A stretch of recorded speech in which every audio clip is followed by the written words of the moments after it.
Hey everyone, it's Rain14 here. Hey guys. I'm coming to you for a coming out video that I've been wanting to do in full length since I've been out as trans for the past almost 15 months now. This is not an easy topic for me to discuss about because personally I've hid being trans for 7 years, 3 months, and 29 days before I finally came to and admitted the truth about it, even though I self-admitted it to myself at 17 back in 2013. So I figured I'd give you guys a full-length video of why I'm out as trans and how I live my day-to-day life with it. So first off and foremost, I was born a male back in 1996. It was at that time nobody knew nobody really knew that I had a lot of birth defects and everything when I was born. As you can probably tell a little bit with my shirt, I do have a bit of a sunken chest, which I don't really like talking about, which is totally different than everything. I do have some surgery scars from emergency surgery to fix the stuff that was going on with me. After that, childhood was pretty normal up until till I was 3. That was in 1999 is when I first discovered my mom's makeup for the first time, and I loved it instantly. I mean, yeah, I was a boy trying my mom's makeup, and I'm like, hey, this is cool, I want to try this. And my mom yelled at me. She's like, what are you doing in my makeup? And I'm like, I didn't know what to say because I was embarrassed, but at the same time, I was happy that I was actually doing something that I actually enjoyed at a young age. So I'm like, I'll just, wash it off, whatever, mind you. And she's like, okay, well for that time, this never existed. But little did I know, I remembered this from way back when to when I had the first thoughts that, hey, something isn't right. So I was 11 or 12 when I had the thoughts of, hey, something isn't right. I don't feel like myself. I'm uncomfortable. I'm miserable. Excuse me. I'm uncomfortable, but I don't know how to fully express it to the capacity that I'm at now.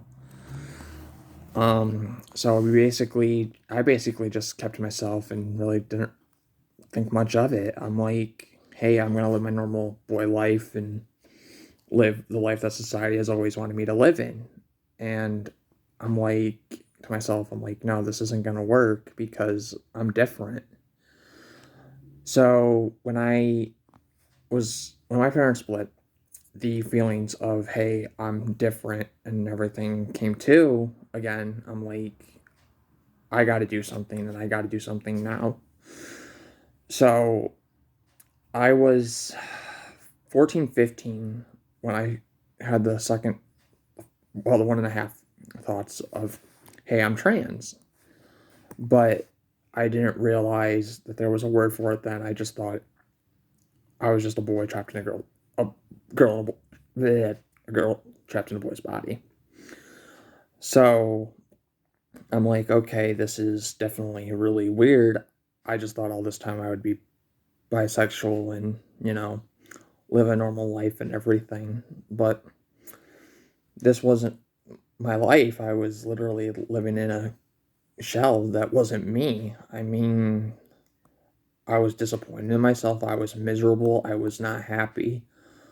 I was really sad. I mean, there was a part of my life before realizing who I am today, I wanted to kill myself, literally. I had written out my plan and everything, and honestly, I was shocked that I actually wrote this down. I mean, I don't have it here in 2021. I mean, this was 2008, 2009 that I planned this, and I remember it vividly. I was like, I can't do this anymore. And I had talked with one of my best friends, thankfully. At that time, we we don't really talk much, but one of my best friends during that time frame, we still talk. Excuse me. They know me out as Allison now. I told them what was going on, and they're like, "Is everything okay?" I'm like, "No, not really." I mean, I couldn't tell them that, hey, I'm trans yet because I didn't know what that word meant. But now heading into the fall of 2012, early 2013, I completely accepted that I was different. So basically, I was 16, almost 17. I turned 17 at the beginning of Pride Month. So every day after school, when I would have basketball practice or I would have a late game because of my schedule, I would come home, research the characteristics I was feeling, and then I was like, there is a word for this, and it's being transgender. And I'm like, okay, let's just keep it to myself and nobody else to know about it. So I basically kept to myself and basically lived this lie of double lives. One as Johnny, part of that, yeah, that's true. I hated my life as Johnny, and the life I knew as Caitlin at that time. I mean, that was the original name I chose for myself back then. No one really knew that I was juggling the two lives except for myself and nobody else. So on my 17th birthday in 2013, I woke up crying my eyes out, and I was getting I was taking a shower, and I was like covered in tears, like my face was like covered, and I was on my computer, and I had Facebook open on one tab. I had Google search on the other side, trying to thank everybody for wishing me a happy birthday and do research because at that time I was getting ready to play some basketball and go have pizza and wings with three of my best friends. And then I happened to minimize my Facebook tab and open up the tab that I had for the stuff for being transgender. I wanted to basically research what it would be like to like transition and to see if this was really it, and see like what it's like to have surgery done eventually, and what it's like to have the medication for HRT and everything. And I was crying happy tears when I realized, hey, this was me. That I'm trans. And then I said to my dad, I closed that tab out. I got off the computer because I was getting ready to meet Justin, Billy, and my big brother at the time, Nick, to play basketball. So I said to my dad, I'm like, hey, I'm heading out to go play basketball here. I'll be home in a while. See you in a bit. And my dad said to me before I go, he's like, happy birthday. It's your 17th and everything, which was a pretty big deal for me back then. But it wasn't really a big deal to me because I found out I was trans. So I had went down to the school, played some basketball with them, and we went over, had some pizza, had some wings, got my Mountain Dew that I love. Then I came home and my dad took me to Oneonta to have dinner with him, and I was hurt. I was literally crying again after dinner and everything. And my dad had asked me if everything was okay. I'm like, I really don't want to talk about it because I don't know how you would feel. So I basically, from that point onward, I basically kept being trans, like the secret that nobody really knew about me, which kind of sucked. I know in some ways it sucked for me because I was not only lying to myself, I was also lying to my girl, me, Caitlin, at that time. And then I realized, hey, something's got to give. So in 2015, like early 2015, the girl I was dating at the time, I don't have much of a relationship with her anymore after she's married now and has a husband of her own. I said, hey, can we sit down? Can we talk about something? She's like, we can always talk. What's on your mind? I'm like, I don't feel comfortable with my body. And she's like, what do you mean? I'm like, I see myself as a girl. She was like, you see yourself as a girl? What do you mean? I'm like, can you promise me this stays between you and I? And she's like, of course. I'm like, I think I'm transgender. And at that time, she was like, is everything going to change between you and I? Is everything going to be okay? I'm like, yeah, everything's going to be fine. I can't really afford to transition right now. I don't have the money, the proper money for hormones and everything, or the insurance to cover it. And she's like, does this mean you want to transition? You want to be a biological girl, like have the boobs and have the bottom surgery? I'm like, yeah, I do. And we were both, she's like, I can't talk. She's like, I gotta go. I gotta process this. And I'm like, did I do something wrong? And she's like, yeah, you kind of did. You kind of surprised me that you wanted to come out as trans. I'm like, I've been feeling this since 2013. I wanted to tell you then, but I was scared too. So in March of the same year of my senior year of high school, she helped me some with some of the girl stuff that I needed. But it wasn't really a lot to understand my true self. I mean, it was very little, but it was there. She did it out of the kindness of her heart, but it really wasn't me. I wasn't seeing myself as this girl yet. I was still living the double life every day. I was miserable, still crying, and didn't know what I wanted. But I knew back in 2013, the girl, Caitlin, and me wanted to come out.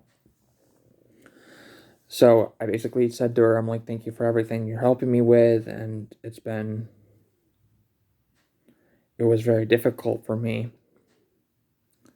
So heading into 2016, little did I know, thankfully, one of my best friends that I've been through so much with, she's like, hey, I think your girlfriend's cheating on you behind your back. You don't know. I don't know if this is true or not, but I have a feeling it is. And sure enough, my girlfriend at the time was cheating on me behind my back. And, she's off and doing her own thing, which is fine with me. I'm like, okay, if you don't want to really be with me to help me transition, I can do this on my own. So from that moment forward, I still had the feelings of being a girl and everything. And I honestly knew that I was going to be happier eventually, but it was going to take time. So in 2017 to 2020, I was still miserable, depressed, sad, very not myself. I was literally crying every night and just frustrated with everything. I just wanted to be done with my life. I still didn't want to be here. And when my second mom passed away in 2019, that's when it hit. It hit me so hard. I'm like, I'll never be able to tell her, hey, this is how I felt and everything. I still regret it to this day that I never got a chance to tell her that I'm trans. But I'm kind of glad I didn't, because I know for a fact she would have sat me down. We would have had a long discussion. She would have told me, hey, you're doing this and everything. And I'm like, basically a spitting image of what my mom has been saying to me for the past year, which I don't like hearing. Like, it's been toxic, like toxic word vomit coming out of her side of the family. So I basically had kept to myself about it, and I'm like, okay, something's got to give. So I basically kept the whole being trans thing a secret still, and I'm like, okay, something's got to give. I don't know when it's going to give. It's going to break soon. So when I was up in the college, up in my dorm room over Christmas break, I was on my laptop talking with my best friend that's in Washington State and another friend of mine that lives down in South Carolina. She's like to me, she's like, hey, you got a second to talk? I'm like, anything for you, of course. And she's like, have you told anybody about your secret back from 2015? I'm like, you mean me being trans? And I'm like, and she's like, yeah. And I'm like, not yet. I haven't had the courage to yet. And Rob was hearing this. He's like, he kept his mouth shut and everything until I was ready to talk with him one-on-one. And our friend had left our room, and because Rob and I were on Discord talking, and well, he was streaming something, and we were talking through TeamSpeak because we mute our mics on Discord and everything. He goes to me, he goes, Johnny, is there something you're not telling me that you should really be telling me about? And I go, are you sitting down, best friend? And he's like, yeah, I'm always sitting down when we talk. So I said to him, I'm like, Rob, I think the truth needs to come out. I'm not what you think. I'm a girl trapped in a boy's body. And he's like, you're trans? And I'm like, yeah, I'm transgender, bestie. And he's like, have you picked out a name for yourself? And I'm like, well, I originally wanted to be Caitlin, but I didn't really like it. And he's like, what names do you have that you like? And I'm like, well, I like Allison, but not the proper way of spelling it. I like it the unique way, Allylson. He's like, you should probably do that for yourself. And I'm like, you're probably right because it's more me. So when COVID hit, partway through our spring semester, I said to Rob, I'm like, I don't know what to do. This is not good. I'm like, he's like, what do you mean? Excuse me. And I'm like, well, COVID's getting bad up here. They're talking about shutting the school down, going to be online learning for a bit. And he's like, are you going to go anywhere? And I'm like, I'm going to have to find somewhere to go. And he's like, why don't you go be with your cousin for a bit? And I'm like, okay, whatever you want me to do to be safe. And he's like, yeah, be safe. Don't do anything stupid. But you know how that goes. I mean, during this time, I was still, processing me telling him that my best friend that I was trans and not really happy. When in reality, only a few people know how happy I really was. So, heading into my birthday, well, before my birthday, I started ordering stuff for myself. I ordered a bodysuit, clothes, makeup, a new wig for myself because of how my hair is. As you can tell, it's a mess. And it's my natural hair except for the color and everything. But I was like to myself, I'm like, do I really want to cross dress as Allison? This isn't me. And then I realized, hey, that little voice in me said, this girl voice said, come out, fully be your girl self. This is who you've been wanting. This is everything that you've wanted. Think about it, then come out. So I was thinking about it from the end of June to the end of September of 2020. And at that time, in September, well, in August to September, I was with my mom, her fiance again. And then at the end of September, I had basically made a decision. I was going to come out on my Instagram publicly for the first time about being trans. The floodgates opened and I was crying so hard. I was so happy. I was mellow. I was relaxed. I had a smile, the biggest smile on my face for the first time in over, oh my gosh, I was 3 when I found my mom's makeup in 99. So that was the last time I had a really legit smile on my face. Excuse me. I had that smile on my face. I was happy. I was bubbly. I was talking to people. And my first friend Sophia saw that post, and she's like, I texted her on my old phone. I'm like, hey, I'm sorry if I scared you, girl, about me coming out. And she's like, no, you didn't scare me. I'm so happy. I'm so proud of you. You finally get to be yourself. And I'm like, yeah, I am. Smiling and everything. Then in October, my mom had her bone spur surgery in her knee. And I had called the Gender Wellness Center up in Oneonta to talk to Carolyn Wolfgold, my doctor. Well, not my doctor at that time, but talk to her about what it's like to, be on hormone medication, talk to her about how I've been feeling about being trans and all, and see what I needed to do. But I was told that I had to wait till December to make an appointment with her, which was totally fine. It was it was still 3 months away at that time. And I was like, yeah, we can schedule the appointment. It's going to be 2 hours difference because back here in New York, it's Eastern time. In Colorado, it's Mountain time.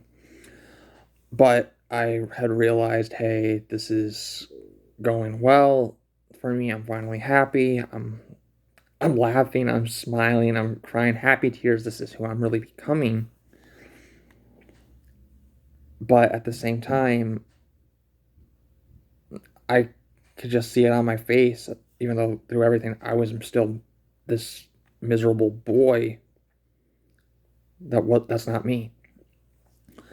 So after the fall semester of college had wrapped up for me, I had basically the worst grades ever since because I was finding myself to transition and everything. I was trying to find my true voice, and I had got academically dismissed from college.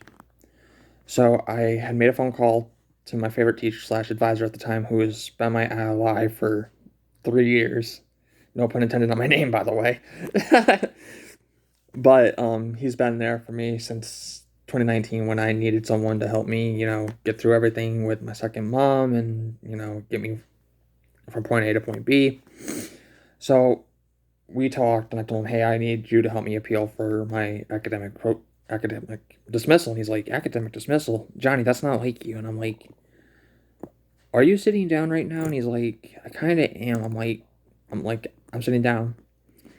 And I'm like, did you get my email that I sent you at the beginning of, towards the middle of the month? And he's like, about you being trans? I'm like, yeah. And he's like, oh my gosh, I did not know about this about you. And I'm like, yeah, I finally came to and realized it back in September. I'm finally out. He's like, did you pick a new name for yourself? I'm like, I'm Allison now. And he's like, any significance? And I told him the story about it. And he's like, good for you. And I wish you a smooth and peaceful transition. And I started laughing and started crying. And then the following week, which was the day that I met with the director of academic advising, I told him that I needed a preferred name change form. I needed to appeal my academic dismissal, all the fun stuff. And he's like, preferred name change? Johnny, I don't know. Why do you need this? And I'm like, you're sitting down, aren't you? And he's like, yeah, I am. And I'm like, I'm trans. I'm out as transgender. I use she, hers pronouns. And he's like, you didn't tell me about this with you when you first started with up here. And I'm like, that's because I was scared to tell anybody this. And he's like, here, let me send you an email. This has a preferred name change form. Fill it out. Somebody will be in touch with you in a couple of days. Like, literally, a few hours had gone by. Somebody had gotten in touch with me and said, you have to make an appointment so we can talk about your preferred name change and where it's going to be seen and everything. I'm like, excuse me. Let's do this. Let's take care of it. I'm happy. Let's go. So the meeting, ironically enough, for the preferred name change was the day of my gender appointment. So I was like, oh, yay, do double appointments. And I said to my mom, I'm like, hey, I can't go with you into town. You need to go to work. I got double appointments today. I'm very busy. Because my mom was working part-time at the time. And she's like, double appointments, what for? And I'm like, one's for school and one's for, I just have appointments to the school. And she's like, okay, I'll leave you be. So I had my appointment for my preferred name change with the director of Mosaic up at the college. That one went very, very smooth. I mean, we got my preferred name change taken care of that same day. We literally got it approved. And then things started showing up for me as Allison Gardner at that time because I still had my old last name. But it wasn't me. So that afternoon we had my appointment with my gender doctor. I told her everything about me. And I told her that I had this strong desire to be a girl. And I was happy seeing myself as a girl. And I wanted to start presenting myself as a girl and everything. And she's like, here, these are your prescriptions. You need to get them. And I'm like, can they be sent here to Colorado? Because this is where I'm at right now. And at that time, I was taking 1 tablet of estradiol and 50 milligrams of spirocodone. I'm like, okay, this is going to be great. I can start that. Not really. I had to wait till February of this year to start taking that. Literally 1 month before my next appointment with Carolyn. So my mom basically told me that she wasn't going to get my medicine. She basically gave me this huge-ass lecture saying that she would never support me as a daughter, support me as Allison, I don't condone this. You're sinning. You need counseling. You need a lot of prayer. I didn't want to hear it because this was who I am and who I really am. So I basically kept to myself, and I'm like, I'm never going to be able to be out as Allison. But I realized now, I've been out as Allison now for the past 15 months. It has been the best year and 5 months of my life. I have literally taken on a brand new personality. I'm enjoying things that I've never even enjoyed before, like painting my nails. I'm going to be learning how to do my makeup for the first time. Well, the second time, excuse me. My second time over Christmas Eve for my Christmas Eve outfit that I'm planning on wearing. And I told my best friend Lexi, who I'm seeing tomorrow, well, going to visit starting Thursday into January. I know you'll be watching this when this video is up and everything. So hi. So everything's going good there. I mean, things have changed for me so much. I mean, you can actually see it on my face. I'm smiling. I'm laughing. I'm not wanting to kill myself anymore. I'm me. I'm finally who I really am. I mean, you can see it with me with my neck. I used to have a huge ass neck. I don't have much of it. My neck has changed, and I'm happy. I mean, yeah, I still got my male voice, but it's changing to be feminine slowly. But as you can also tell, here, I'm going to pull this down here a little bit. I don't want Brad to be seen. You can still see a little bit. I'm growing boobs now. And I'm so much happier being me. I mean, if you want to come out, by all means, try it. I mean, you have my full support. But you may not have your parents, which fucking sucks. I know. I mean, I only got certain friends that support me. And I have one hell of an awesome adopted mom to me that supports me 100%. She's been there for me since March when she found me. And we've been talking every day since then, and she's seen me grow into this beautiful, amazing woman. I'm happy to be where I'm at. It's taken time, don't hear me wrong, but this has been one hell of a year, and I'm just really happy being my true, amazing, authentic, beautiful, badass self. I know this is going to be a long video for you all to sit through and watch, but I had to do this. Allie out. Love you guys. Bye.